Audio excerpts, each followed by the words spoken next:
Coucou. Donc je vais vous présenter vos énergies pour le mois de novembre 2020. Mais cette fois-ci, je vais vous présenter les oracles que je vais utiliser. Donc tout d'abord, il y a celui-ci, c'est l'oracle Vie antérieure d'Isabelle Serres. J'aime beaucoup ce que fait Isabelle Serres.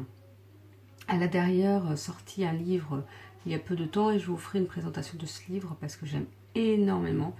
C'est un livre énorme, mais qui est d'une richesse qui permet de pouvoir évoluer à tout moment, de pouvoir apprendre à tout moment et de pouvoir revenir sur certaines choses qu'on a déjà appris pour se remettre un petit peu dans le bain de ce développement personnel, de sa spiritualité.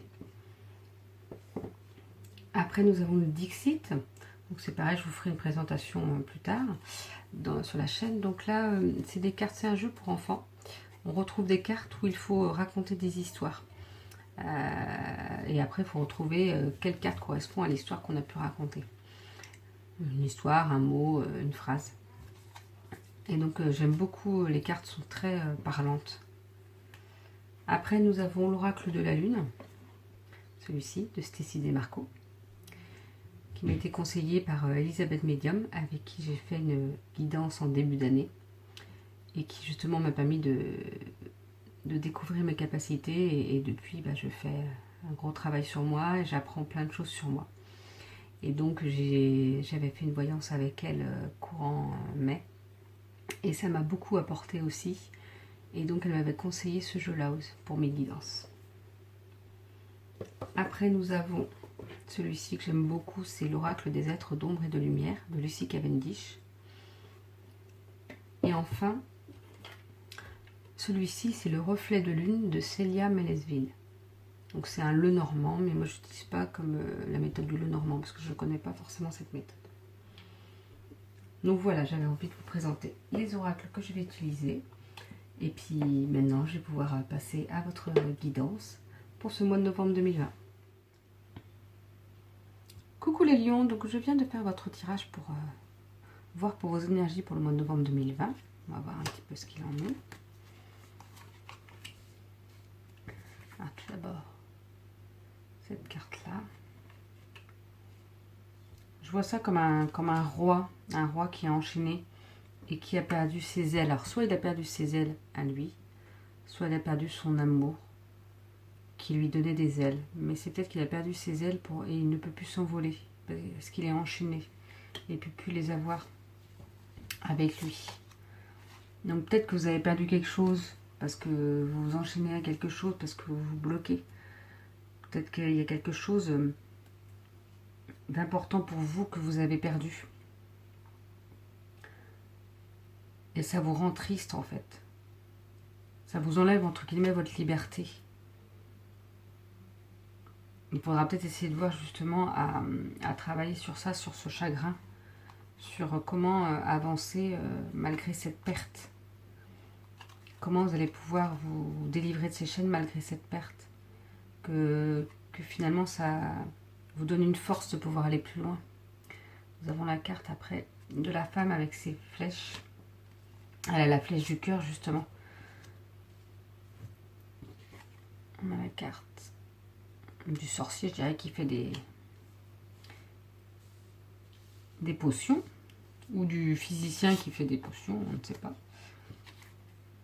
De l'enfant. Il y a l'oiseau qui sort comme s'il sortait de sa bouche et qu'il y avait cet animal-là qui l'attrapait pour lui priver de sa liberté. Et enfin, cette dame dont l'oiseau, elle l'embrasse, mais il pleure parce que c'est l'oiseau qui est enfermé autrement, comme si c'était dans son cœur. Donc on voit beaucoup de privation de liberté. Alors ça pourrait correspondre avec ce qui se passe en ce moment. Mais justement, ayez foi en l'amour et en foi en la vie. C'est peut-être que c'est un peu compliqué en ce moment, mais vous avez la liberté dans votre cœur. La liberté, c'est ce qu'on a au fond de soi. C'est ça qui est important. Peut-être qu'on essaie de vous priver de votre liberté, mais c'est vraiment ce qu'on ressent au fond de soi qui est important. Essayez de se concentrer sur ce qui est le plus important. C'est ça, je pense qu'il faut essayer de retrouver sa liberté qu'on a au fond de soi. Être bien malgré le fait qu'on ne puisse pas sortir là, être bien et trouver sa force intérieure. Que de toute façon, la liberté, on l'aura toujours si on s'écoute. On peut avoir la liberté même si on ne peut pas sortir, de faire certaines choses pour nous et justement profiter de ce temps-là pour faire une introspection, pour essayer d'avancer, voir un petit peu sur quoi on pourrait travailler pour après. Donc nous avons la carte. Pour moi, c'est le jeune adolescent justement, avec les fleurs, avec l'évolution. On avance, on arrive à avancer malgré tout. On arrive à évoluer malgré tout. Il faut vraiment se dire que c'est peut-être un temps justement pour essayer. Alors ça, je vois ça un petit peu comme si c'était un moment pour cuisiner, pour se faire plaisir à l'intérieur, dans sa maison. Parce qu'on est bien aussi, on choisit notre maison. C'est aussi un endroit où on est bien quand on travaille, on aimerait bien être chez soi. Et ben là, profiter du temps de repos pour essayer de consacrer du temps à sa maison où l'on vit et à sa maison intérieure, à son corps, à ce qu'on a vraiment envie. Et justement, vous allez réussir à trouver cette liberté d'évoluer, cette liberté d'être bien. On a le chien. Pour moi, le chien, c'est l'amitié. C'est l'amitié, c'est justement, même si vous ne pouvez pas avoir vos amis, essayez de les contacter, essayez de voir, de prendre des nouvelles de vos amis, de votre famille. Ils sont là aussi en soutien parce que tout le monde passe par les mêmes difficultés, entre guillemets. Donc, il faut quand même garder ce lien-là.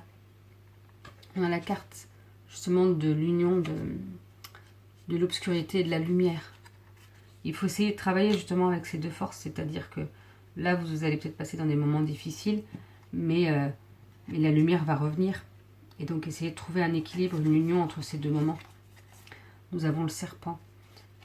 Comme si, justement, ces difficultés, essayaient de s'insinuer, essayaient de prendre le dessus, mais elles n'y arriveront pas. Si vous vous en donnez la peine, elles n'y arriveront pas. Il faut juste trouver cet équilibre entre les difficultés et être bien et faire des choses qui nous plaisent. Parce que de toute façon, on ne peut pas faire autrement, entre guillemets. Il faut essayer de faire avec, mais tout en trouvant du positif pour soi. Nous avons la carte de famille terrestre inconnue. Alors celle-ci, je ne l'avais jamais tirée. Je vois ça comme justement le fait de famille terrestre inconnue, oui.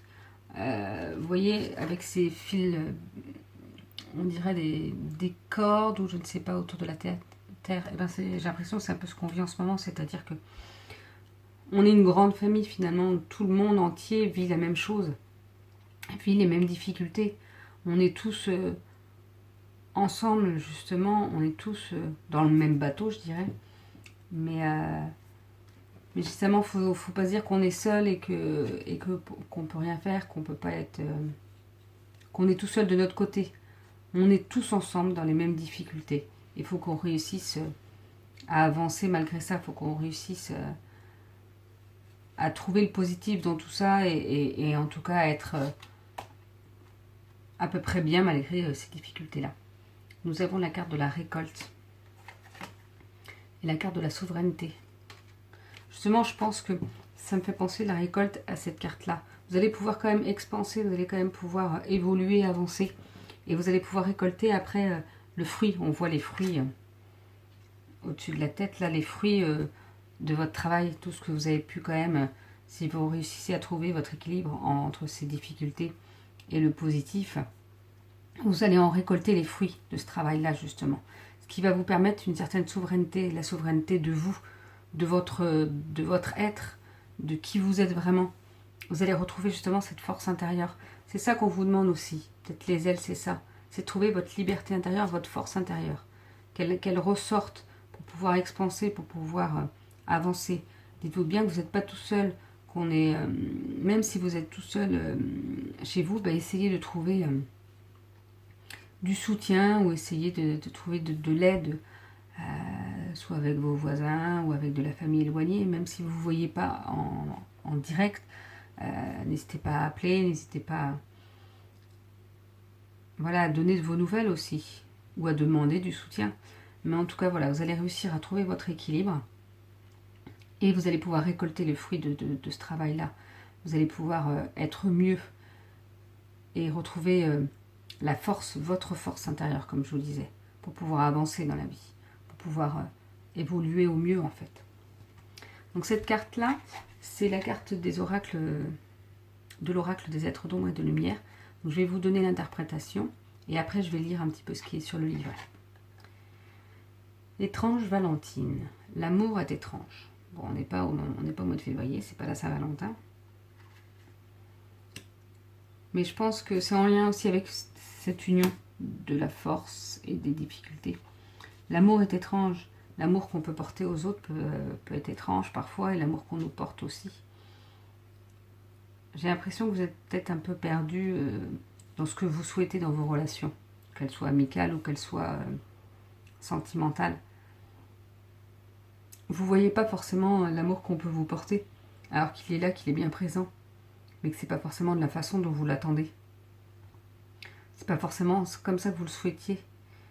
Et pour vous, vous avez peut-être l'impression que parfois on ne vous porte pas assez d'amour, alors que si, c'est juste que c'est pas de la façon dont vous l'attendez, ou dont vous le donnez aussi. Vous aimeriez peut-être parfois qu'on vous redonne autant que vous donnez, mais il faut essayer de se dire qu'on donne pour donner, c'est pas pour recevoir non plus. Même si on aime bien, même si ça fait plaisir, toujours ça je comprends. Mais il faut que ce soit aussi un geste désintéressé, c'est-à-dire qu'on ne donne pas pour qu'on nous redonne en échange, entre guillemets. Il faut que ce soit vraiment cet acte de bonté-là, sans arrière-pensée. Même si je sais qu'on adore justement avoir quelque chose en contrepartie, qu'on nous redonne cet amour qu'on peut donner, mais parfois il faut essayer de se dire que c'est pas grave. Au moins on l'a donné, ça a fait plaisir à quelqu'un, même si l'autre en face ne le redonne pas ou ne le redonne pas de la façon dont on veut. Nous, on a fait quelque chose qui nous a plu, on a fait quelque chose, on a pu apporter du bonheur à quelqu'un, et c'est ça le principal. L'amour ne ressemble pas toujours à l'idée que l'on s'en fait. Dieu merci. C'est souvent dans des circonstances étranges que l'on trouve l'amour le plus doux, comme ce bizarre petit couple en a fait l'expérience pour leur plus grand bonheur. Quand ce couple adorable vous rend visite, vous êtes sur le point de rencontrer l'amour ou l'amitié sous une forme ou dans un lieu tout à fait inattendu. Ne laissez pas les différences vous séparer, car ce sont elles qui vous ont attiré l'un vers l'autre. Quand on est aussi fragile et délicat que l'est cette Valentine, quelqu'un de fort et de protecteur comme son splendide ami le Yéti est exactement ce dont on a besoin. Il vous parle. Vous bénéficiez en ce moment d'une immense aide cosmique entièrement concentrée dans le champ de votre vie sentimentale. Vous recevrez bientôt de bonnes nouvelles concernant une relation. Vous devrez aussi beaucoup travailler à la guérison de vieilles blessures occasionnées par des relations passées, en particulier celles qui ont été longues et sérieuses. Certaines de ces nouvelles ne vous sembleront peut-être pas si fantastiques au début. Mais donnez-vous une chance d'assimiler la leçon, car vous allez entrer dans une toute nouvelle phase de votre vie sentimentale qui vous permettra d'éprouver un nouvel amour. C'est pour bientôt. Le message divinatoire. Vous allez entamer une nouvelle romance, éprouver un puissant afflux d'émotions. Il est possible que vous croisiez ou rencontriez quelqu'un qui éveillera des sentiments enfouis depuis longtemps en vous et qui ne sera pas votre type habituel. Hourra, vous vous sentirez plus jeune de 20 ans et votre bonheur vous donnera le vertige. De très bonnes nouvelles en perspective. L'amour est vraiment étrange et merveilleux. Donc cette carte-là, par rapport à moi, l'interprétation que j'en ai fait, vous voyez, c'est plus que peut-être que l'amour va venir à vous. Donc c'est une bonne chose aussi. Mais peut-être que l'interprétation que moi je vous en ai donnée vous parlera à certains. Moi je pense que ça parlera à certains d'entre vous aussi. Donc voilà pour votre guidance du mois de novembre 2020, les lions. Je vous souhaite une belle journée et je vous dis à bientôt.